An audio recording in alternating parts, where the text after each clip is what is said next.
Well, here we are again, previewing another Buffalo Bills position as the team heads into training camp. July 24th is opening day. Now, what is your plan for the 23rd and 24th? Are you going up Tuesday night? Are you driving up Wednesday morning for camp? How are you going to play this, Matt? It's going to all depend on what the station needs. If they need me live in the morning, last year I was a sicko. I did it and I drove up at I think 3:30 in the morning so I could be to Fisher by 5 a.m. to Oh, go wow. live at 5 in the morning. If Wow. they want me live at 5 o'clock in the morning again this year, I might just need to go spend the night before. Yeah, So it yeah. will all depend. I'm going to push for no live at 5 a.m.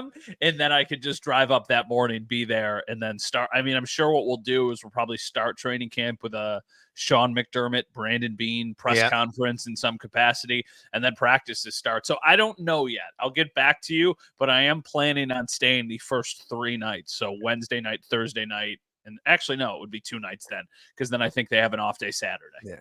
Okay, so before we get into our positional preview, this is a good conversation. Fans sometimes don't understand or know or want to know and think it's interesting how it works for us in the media covering the team. We get a dorm room to stay in.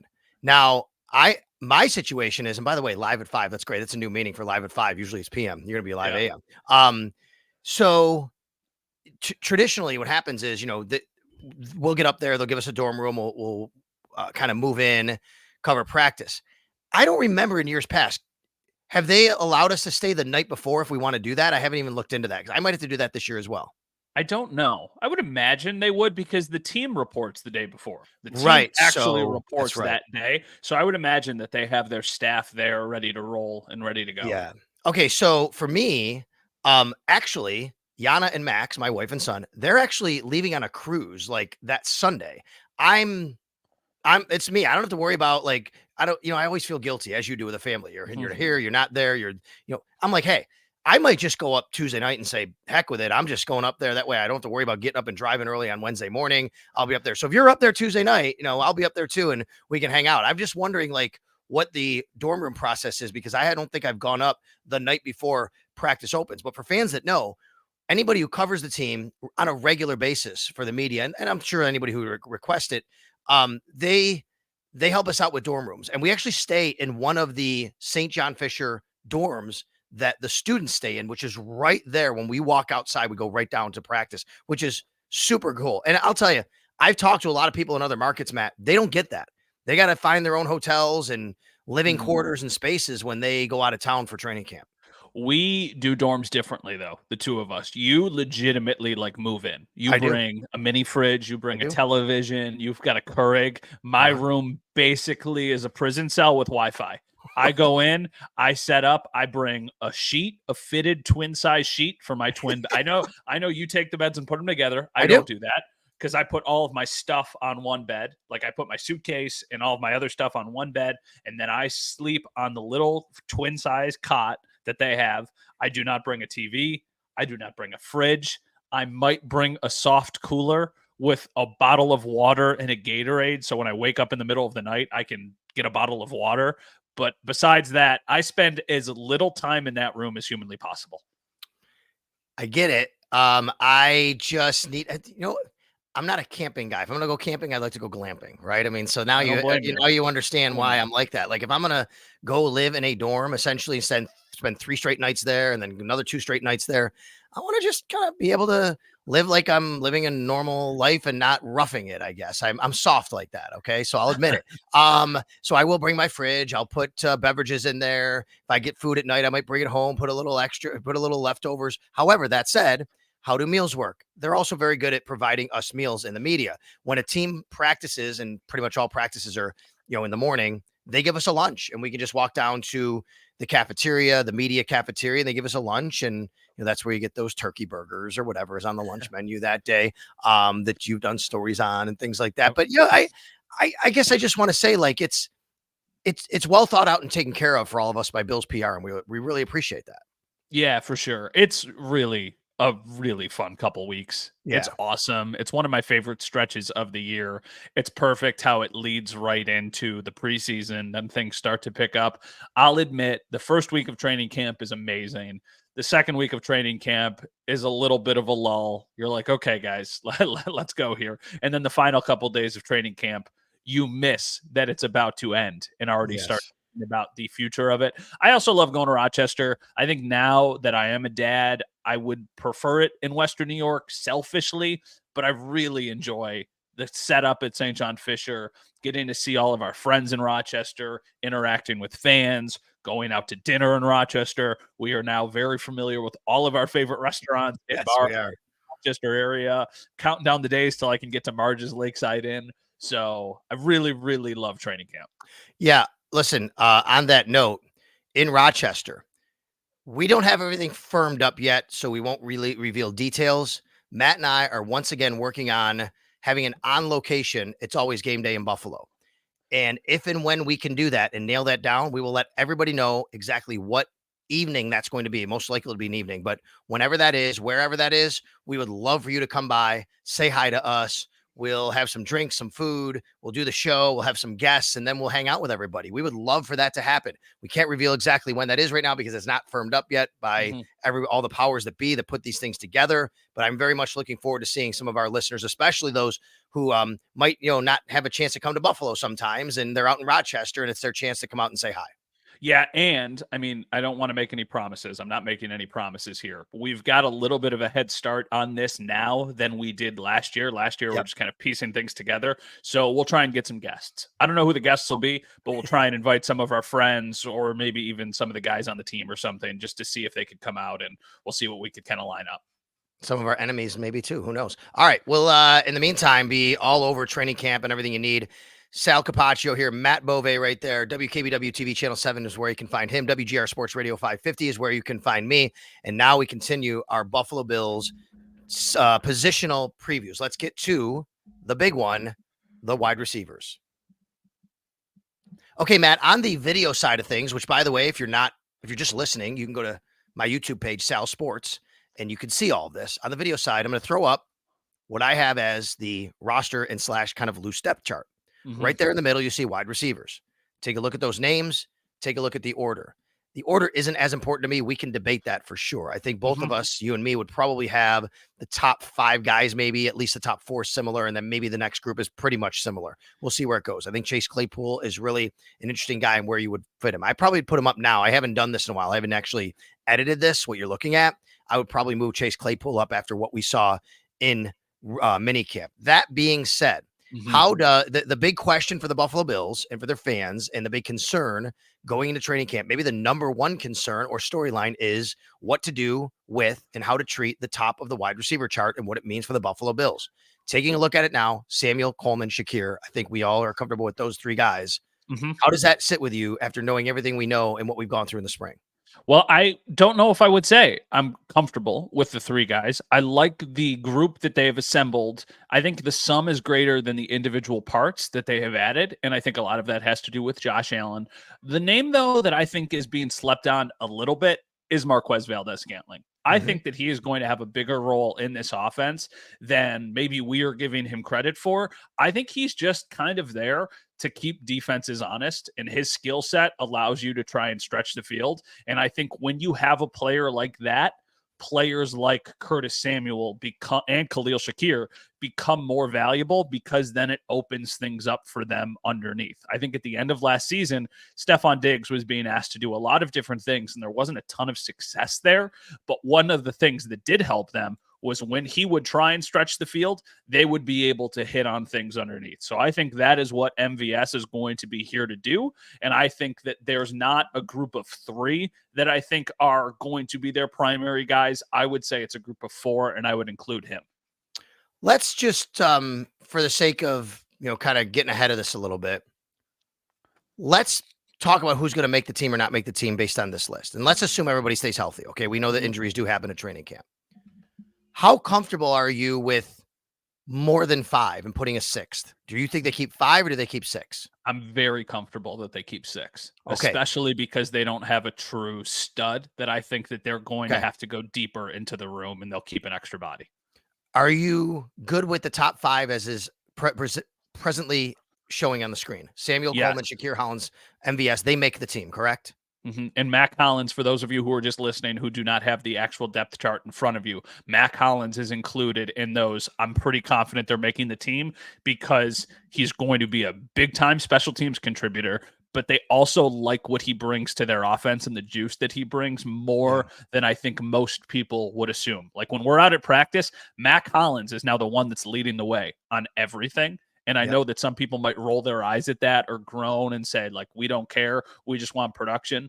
I think Mac Hollins is going to be an impact player on this team. He's also a very good blocker, which once again, people will groan to, but they will utilize him, especially for a team we think is going to run the ball more. I agree with everything you said. I'm more convinced on Mac Hollins making the team than I was entering into all the mini camps. I kept saying, when they got him and it's most likely, but there's always a path for him not to. I think it's very unlikely he, doesn't make the team, barring drastic changes and something happening below them. So let's look below them. Who's number 6?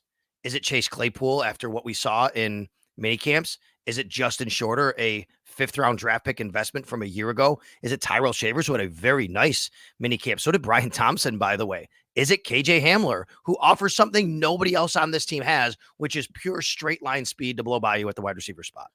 All right. Right now it's Chase Claypool, and I'm very confident that it's Chase Claypool. He needs to continue the offseason he's had and have a very strong summer.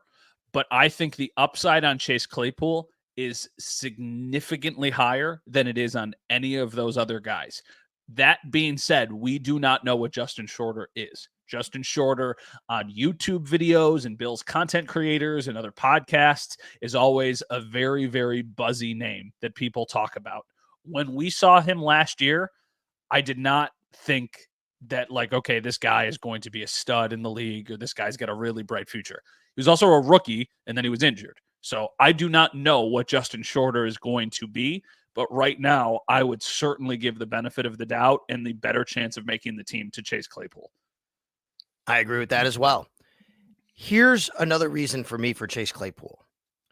It's almost like go big or go home at that 6th spot, right? Like you could probably be comfortable with a lot of these guys at the number 6 spot, which is you want to keep Justin Shorter, that's fine. Like he'll help. You'll put him in. You give him a game day jersey sometimes. He'll help on special teams. If we need him in a pinch, put him on the field. You want to keep Andy Isabella because you need a slot receiver, a guy who can return a little bit. You could do that. They could probably think that way on a bunch of these guys. I think Chase Claypool, though, gives you the most upside, but a guy you keep at number 6 and say, we may keep him as our number 6 receiver, but who the heck knows? He may be the number 3 receiver in the next few weeks. And why would we dismiss that opportunity from him? I just think that if injuries happen or if something happens and you have to go a little bit deeper into the room than you anticipated. I mean, we watched them in a playoff game last year have Trent Sherfield and Andy Isabella on the field. So to avoid that, what do you feel more comfortable with? Guys like that or guys like Chase Claypool? I am not here suggesting that Chase Claypool is going to do what he did in his first 2 seasons in Pittsburgh. But I think the likelihood that he can be half of that is significantly higher than it is with any of those other names. This guy has proven that he can play, and I think you're just betting on the upside. And with the 6 receiver, if you're keeping them, I think it needs to be all about upside, and it needs to be about somebody who you can rely upon. And I think him right now, if they had to play him in week 1, you wouldn't feel great about it, but you also wouldn't panic. If Justin Shorter was on the field in week 1 as a starter, I think people would be panicking. If Andy Isabella was on the field in week 1 as a starter, I think people would be panicking. I also think when you have something and then it's taken away from you, you work that much harder to get it back. I think Chase Claypool not that long ago was a legitimate option in this league. And then quickly that was taken away from him. And by all accounts and by everything we have seen, he is doing everything he can to get that back. He's the guy who, once again, I know I'm filling the cliche bucket up right now. He's always out on the field. He's always working extra. He's always doing the little things. And he just made it sound like he realizes that he doesn't have that many chances left, and he's going to make the most of this one. Like all of that, and the way you phrased it. And I think you have to consider the roster gymnastics is the term I always like to use for things like that as well. I'm not here to tell you that somebody's going to claim Chase Claypool off waivers. Heck, the guy he's on his, fourth team now, and he's been, he was a free agent. I'm not here to tell you that. But if you release Chase Claypool at the end of camp, he may even say, like, you know what, I don't want to just join a practice squad. Like, I got to find a better opportunity.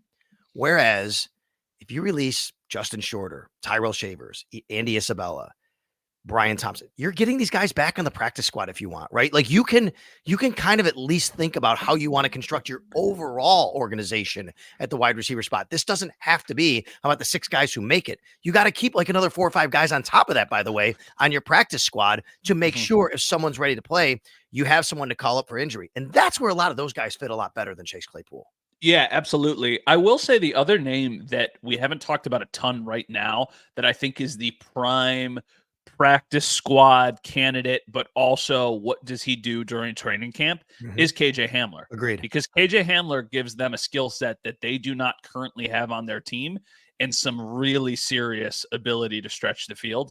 It's all with him about injuries. He's had so many injuries over the course of his career that for him to even be still around is pretty much, a surprise. So what can KJ Hamler bring? We've done this, though, in the past. It was Tavon Austin a couple of years ago. There's a couple other names that come to mind.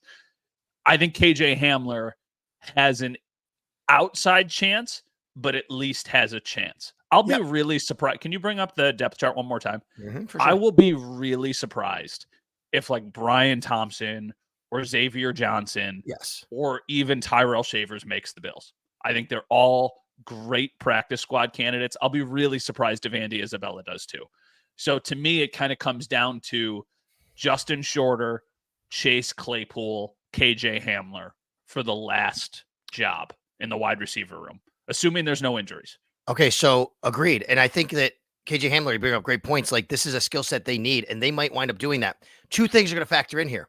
Number one, how do they treat the new kickoff rule and special teams? But also, I'm piggybacking on that. They don't have a true return man right now, do they? No. Because Andy Isabella is a return man they could put back there. I don't know. KJ Hamler, I have to go back and look at his career. And I mean, this is something they have to think about as well. I don't know where that guy's coming from. It doesn't have to come from wide receiver, obviously. No. They did draft Daquan Hardy. Maybe he's the guy. Maybe Daquan Hardy becomes your return man. But that's also got to be a part of the factor here. It's not just special teams. It's specifically the return man. Daquan Hardy is interesting to me, not to get way off the wide receiver line up here, but how does he make the roster if he's not just their return guy?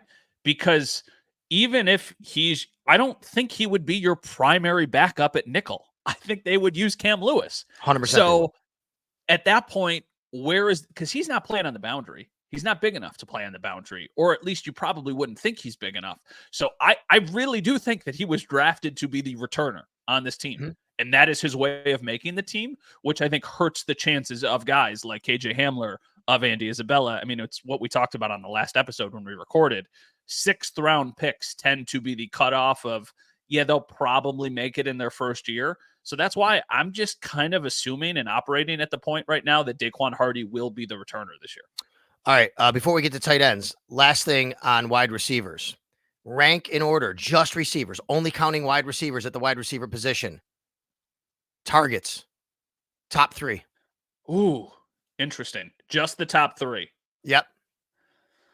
I will say it goes Curtis Samuel, Khalil Shakir, Keon Coleman. Ooh, interesting. I'm going to flip Coleman and Shakir. I think I understand why you're doing that and why you say that. I feel that Shakir is a really nice player that they like a lot, but I think Coleman, given his draft status, what they expect from him this year, the fact that they need a boundary guy, another guy on the outside, and Shakir can kind of do a little bit of both. So that means maybe splitting time with guys who are in the slot like Kincaid, which we'll get to here in a minute, and other players. But it's going to be really interesting to see how all this shakes out, isn't it? Yeah. Can I, the other day, when you were filling in on the morning, you're with Joe on the morning show, I saw the poll that you guys posted about, would you be happy with Keon Coleman's career if he was Gabe Davis? Now, I did not get a chance to listen to the conversation. I just saw the post about it, and I was really thinking about it a lot. What was the consensus there? Because I think that is a little bit of a knock on, like, Gabe Davis was a good player. I don't think he was a great player. He was a good player. I think if Keon Coleman can do what Gabe Davis did as a rookie, I think you would be thrilled. Am I wrong? First of all, the conversation was exactly that. Both Joe and I said exactly what you did, which is he was a good player. He gets too much hate for people saying he wasn't. He was a good player. Now, that said, I said on the radio, if we go 4 years deep in his career, now there's two different things here. We talking his rookie year or his career. If we go 4 years deep into Keon Coleman's career, Matt, and he doesn't have 1,000-yard season, I think it's a disappointment. Definitely. But as a rookie, if he could even have similar production as a Gabe Davis year, I think you would be ecstatic. So real quick, so everybody knows what that is. Let's just go to Gabe Davis and his. Do you have it? I'm gonna pull it up right here. Gabe Davis and his rookie year. Because remember that year though, he was behind also Emmanuel Sanders. His rookie year wasn't amazing. I'm not saying that if Keon Coleman has Gabe Davis rookie season, I'm saying if Keon Coleman had any of the other three Gabe Davis years, you would be really happy with that start to his career. Let me go this. Let me give you Gabe Davis's best season. 48 catches, 836 yards, 7 touchdowns. You get that from Keon Coleman this year. How you feeling?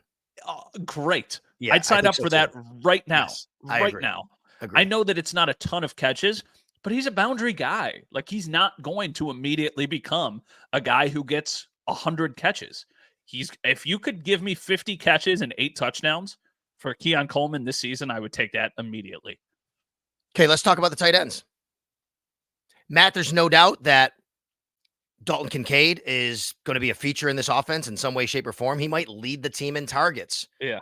What are your expectations for him in 2024? How high can they go and should they go?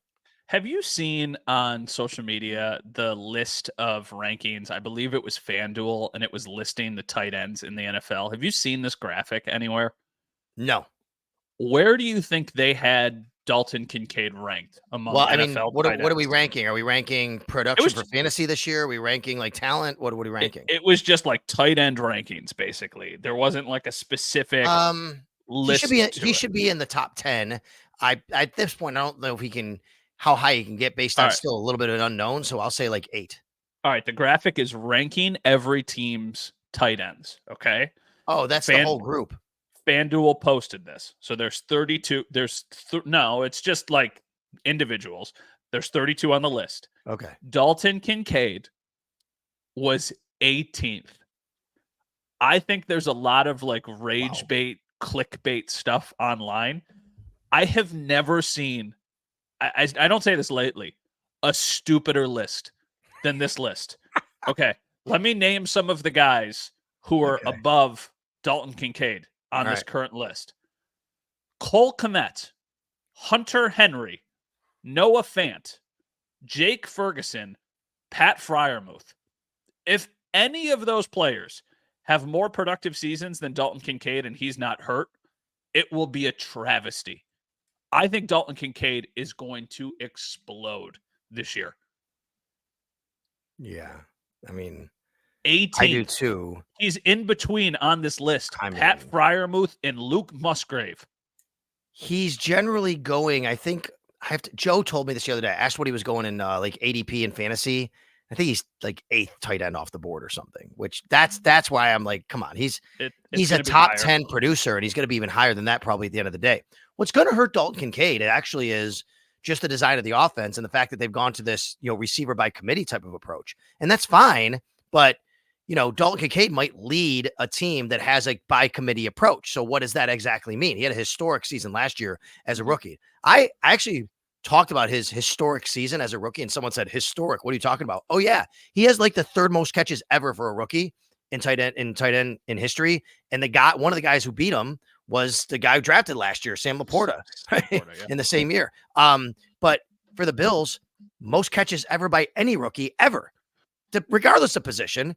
Most catches by any tight end ever, regardless of how many years he's been in the league. That's historic, and it's only going to go up from there. I think Dalton Kincaid, I agree with you, is in for a monster season, and I really wonder how much that means. Like, how many targets? There are 260 or whatever, 70 targets that have to go around that are void now from Diggs and Davis, but you do have Curtis Samuel, and of course, You do have in the other guys we talked about, and then you still have James Cook involved from the backfield. I just wonder where that goes for Dalton Kincaid. Let's take a look at the depth chart and the people they have. Yeah, so for me, I'm looking right now at Dalton Kincaid's individual stats from the season and then also his stats from the playoffs. And I think the playoffs will be a better indicator of what we could expect for him moving forward. So in the 2 playoff games that they played, Dalton Kincaid had 11 targets for 8 catches and 104 yards and a touchdown. I think one of the things that is a misconception of Dalton Kincaid, because he didn't have a ton of touchdowns his rookie season. From the outside looking in, people do not view it as a success. I think here in Buffalo and Bills fans view it as a success, but other people are maybe sleeping on him a little bit. So if you take those numbers and you extrapolate them through an entire season, you're looking at a guy who's going to get over 100 targets. I think he's going to be about 110 target player, which makes me think the realistic step for him is to go from 73 catches to probably somewhere between 85 and 95, somewhere in that range. Like 90 is probably the bar that I would set for him. And I think tight ends or touchdowns are going to come. I also think that – go ahead, sorry. That's okay. If you want more on Kincaid, I want to just talk a little bit briefly about the other guys before we get out of here. Yeah, and then I was just going to say, I also think that means there's going to be a larger workload. Dawson Knox numbers are going to be better than they were last year just because he missed so much of last season. I don't know what to expect from Quinton Morris. I think because of how much they'll use 12 personnel, they will keep 3 tight ends again. Yep, agreed. That said, though, I think that's like 10 catches in a year and probably a touchdown. That's kind of what I'm expecting from Quinton Morris. But I do think Dawson Knox will be a valuable piece to this offense. I mean, Quinton Morris is like the guy that you put out there to block sometimes, then he can throw him a ball. And, he's made a couple of really nice catches over the last couple of years. I think both for touchdowns, if I remember right. I mean, there was one against Miami, I remember. I think it was at the Tennessee night game. If I remember right, those were those. That said, I'm actually going to throw a little love here for Zach Davidson in the spring he had. I think Zach Davidson looked good. He was on IR all last year. I would not be surprised if Zach Davidson passes Quinton Morris. They're fighting for that 3rd spot, I think. Yeah, they are. That's interesting. The whole concept to me is interesting because would we both agree we did not talk about fullback? Reggie Gilliam is the fullback of this team. He's the fullback, and he's going to be on the team. Do you think because of Reggie Gilliam's position flexibility that they could, in a world, keep 2 tight ends? Or do you think that that's a non-starter? I don't know if it's a non-starter. I would say it this way. They've kept Reggie Gilliam and 3 tight ends every year anyway. So why would they change? What would be the reason they change? It wouldn't be because of Reggie Gilliam. No, it would be because of wide receiver. If you want to keep another wide receiver, and I think that they might find more value in, okay, here's the debate. What is more valuable on your roster? We're saying this before training camp has even started, but is it more valuable to keep Justin Shorter or is it more valuable to keep Quinton Morris? Is it more valuable to keep KJ Hamler or is it more valuable to keep Quinton Morris? Also, you're going to get one of those guys on your practice squad if you want to. Might not be Quinton Morris, but it might be Zach Davidson. If one of them doesn't make the team, you'll be able to get one of them on your practice squad a lot easier than you could get Justin Shorter on your practice squad. Like somebody will probably claim that guy. Zach Davidson's crowning moment in a Bills uniform so far was when he was on the practice squad on the sidelines in street clothes, and a Green Bay Packer player shoved him and got ejected from the game. That actually happened. Here's the other problem though, Matt. If you only keep 2, do you think the Buffalo Bills would really risk all of a sudden you go the first series of the game and Dawson Knox or Dalton Kincaid twists an ankle and you're left with 1 tight end the whole game? I don't think they would do that. Well, that's where Reggie Gilliam comes into play because you do think that he could. I mean, I remember Reggie Gilliam at the beginning of his career was kind of hanging out with the tight ends as much as he was hanging out with the running backs. We didn't exactly know what he was going to end up being. So I do think that they're going to keep 3. I do. Yeah, it's a good conversation, though. They've got a lot of things that they need to figure out. And if Quinton Morris, even though he can help you in the run game and special teams, if he's going to get you 10 catches, is there more value keeping somebody else? Dawson Knox got married, by the way. Congratulations to him. Speaking of tight ends, he got married last weekend in Nashville to Alex, his fiance, and it looked to be an awesome wedding. A bunch of the players were there, but congratulations to him. And now Dawson Knox, who has been the subject of a lot of Bills fans' ire because of the contract they gave him a couple of years ago, I think needs to have. They even reworked the contract, but he's on this team. There's no moving on from him. That's not going to happen. I think Dawson Knox needs to have a better year. Even when I know he had the injury last year, but they have to find a way to get him more involved, I think, Matt. Yeah, I agree with that. And I think he will. I think last year, the 12 personnel idea was such a good idea in the summer and never really came to fruition. And then the struggles that they had offensively kind of made them figure out what their identity was on the fly. I think with a full year of Joe Brady or a full offseason of Joe Brady to prepare, they will utilize a lot more 12 personnel. And I think Dawson Knox is going to be somebody that really benefits from that. I just think that he is still the better blocker of the two, but it's not like he can't help you in the passing game. I don't think that he's ever going to be a guy that completely explodes. Dawson Knox's best year as a Bill was in 2021. He had 49 catches. The next year, he followed it up with 48 catches. Those are really strong years. That 2021 year was impressive. He had 49 catches and 9 touchdowns. I don't think you'll see numbers like that, but I think you'll probably split the difference between what we saw last year. So I'm thinking he's going to be, a 40 catch guy who gets 6 touchdowns, 7 touchdowns, because Josh does trust him in the red zone, maybe more than anybody else that they have on their team currently. And I think that matters. Next time we chat, we'll start looking at the Buffalo Bills defense as they roll into training camp. Report date July 23rd, first practice July 24th. All right, Matt Bove, WKBW TV Channel 7. You can follow him on Twitter at Matt_Bove. You can follow me, of course, at Sal Sports. And if you're, again, listening to this and you want to see the depth chart we're posting and all of that, go to the Sal Sports YouTube page. If you're there and you want to have a place you can just download it and listen while you're mowing the lawn or whatever it is, you can always find us wherever you pod. It's always game day in Buffalo. Matt, we'll talk next time, and we'll take a look at the defense for the Buffalo Bills.